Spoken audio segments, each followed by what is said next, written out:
beginning of my middle school year, my uncle kind of knew that I was becoming a geek. So around Thanksgiving, he came over to my family's house with some Dungeons and Dragons stuff, and after that, I just fell in love with the game.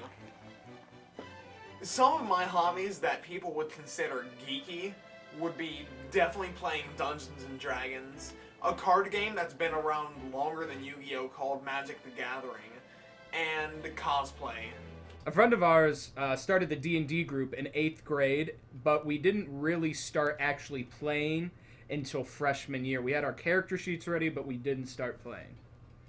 So what you need to know about Dungeons & Dragons is that the bard does nothing and has no importance to anything at all. And she's the bard, which means that she does nothing. Okay? I am the cleric. I heal people and I fight. So I'm probably one of the most vital characters in the group compared, like, the most vitals probably are tank, but, you know, I rank amongst the most vital. Okay. Someone's throwing rocks at our camp! Well, pretty much a dungeon master is the head of their Dungeons and Dragons group. They're the ones that roll the monsters, which means create their stats. They're the ones that create the storyline, and they're the ones that create the dynamic events that decides what happens to the players. What do I think about people that think there's no female gamers? Well, think back to the last game you played. How many women had triple G boobs? Just think about it. There are women out there with big boobs that play video games, and you would not judge them. You would just say, oh, that girl, she probably just plays Call of Duty. She's so lame. No, there are women that play. We are real. We are out there.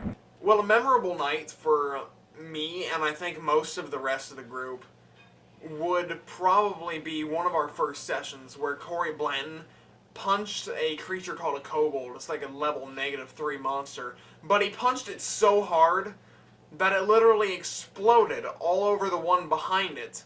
And it was shocked. And then he punched that one too. And it too exploded.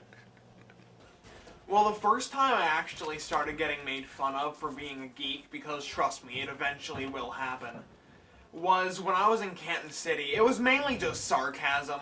Like, oh, my fire sword's +4, but they meant it in a hurtful way. So. Honestly, I think it's easier to be a geek in this generation because there have been so many more movies of, like, the Avengers and stuff based on comic books that the people of today's generations are starting to understand people who are already geeks. They're understanding us more. So we're having an easier time being geeks, and we're kind of getting some new friends into our culture.